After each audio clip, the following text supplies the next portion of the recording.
सुप्रभात एवं जय हिंद बच्चों। संस्कृत की कक्षा में आप सभी का हार्दिक अभिनंदन। आज हम लोग उद्याने वृष्टि पाठ के अंतर्गत अधिकरण कारकम सप्तमी विभक्ति, जिसका चिन्ह होता है में पर। कारक का चिन्ह, कारक टेबल याद है आप लोगों को? तो सप्तमी विभक्ति, ठीक है। उद्याने वृष्टि कर्ता और कर्म से संबंधित किसी वस्तु का आधार अधिकरण कहलाता है। इसका चिन्ह है में पर। नदी में मछली तैर रही है, वृक्ष पर पक्षी बैठे हैं, जैसे खगाः आकाशे विचरन्ति। खगाः माने बहुत सारे पक्षी, आकाशे आकाश में, विचरन्ति विचरण करते हैं। उद्याने वृक्षा सन्ति। उद्याने मतलब उद्यान में, बगीचे में, वृक्षा बहुत सारे वृक्ष हैं, सन्ति बहुवचन। सिंह गुहायां वसति। सिंह शेर गुहायां गुफा में रहता है। तो आपने देखा कि उद्याने शब्द में सप्तमी विभक्ति एक वचन का प्रयोग हुआ है। उद्याने का अर्थ उद्यान में, आकाशे आकाश में, गुहायां गुफा में। अन्य उदाहरण देखते हैं। तडागे जलम अस्ति। तालाब में जल है। तडागे तालाब में। तडागे मीनाः तरन्ति। तालाब में अनेक मछलियां तैरती हैं। मकरः सरोवरे वसति। मगरमच्छ सरोवरे मतलब सरोवर में, जलाशय में वसति रहता है। कच्छपः अपि जले वसति। कच्छप माने कछुआ, अपि माने भी, कछुआ भी जले जल में रहता है। मकरः कच्छपः च जले वसतः।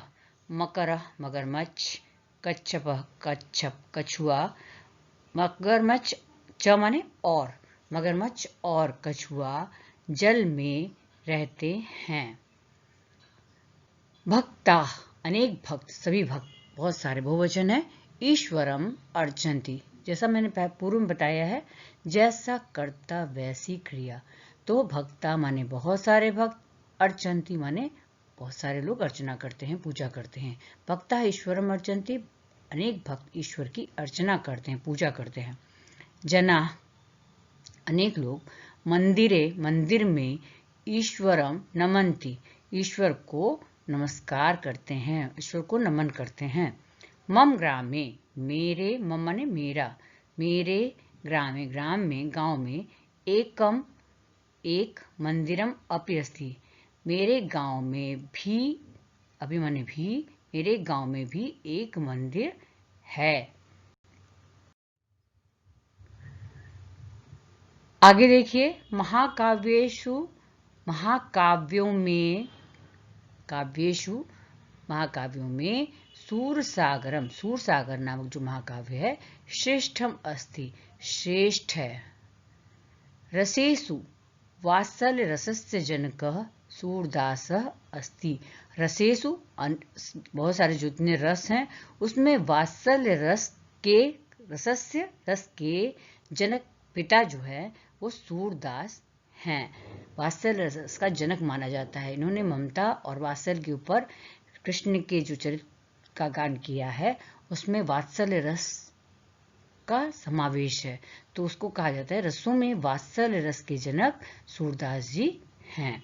सूरदास वृंदावने औसत। सूरदास जी वृंदावन में, वृंदावन में स्थान का नाम है, औसत रहते थे।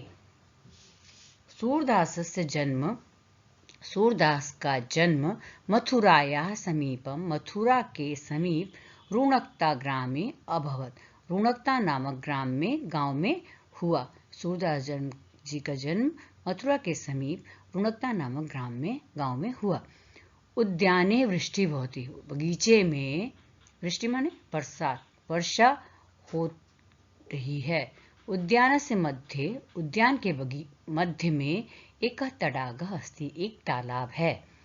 तडागे कमलानि विकसन्ति, तडागे तालाब में कमलानि बहुत सारे कमल खिलते हैं या खिल रहे हैं, खिले हैं। तडागस्य तीरे, तडाग के तालाब के तीरे किनारे वृक्षा सन्ति, अनेक वृक्ष हैं।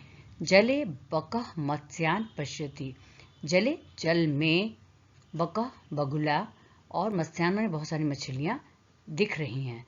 वयम प्रातः काले उद्याने भ्रमामः, हम सब प्रातः काल उद्यान में घूमते हैं।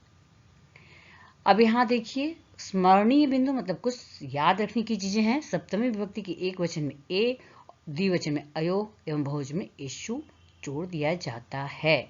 जैसे ए अयो एषु, वने हैं तो वने में ए, वनयो अयो, वनेषु में एषु। गृहे ए जुड़ा हुआ है, गृह्यो अयो और गृहेषु। तो इस तरह से सप्तमी विभक्ति का पाठ हमने पढ़ा उद्याने पृष्ठे। इस पाठ के बारे में अन्य चर्चा और कक्षा में अभ्यास कार्य हम लोग करेंगे।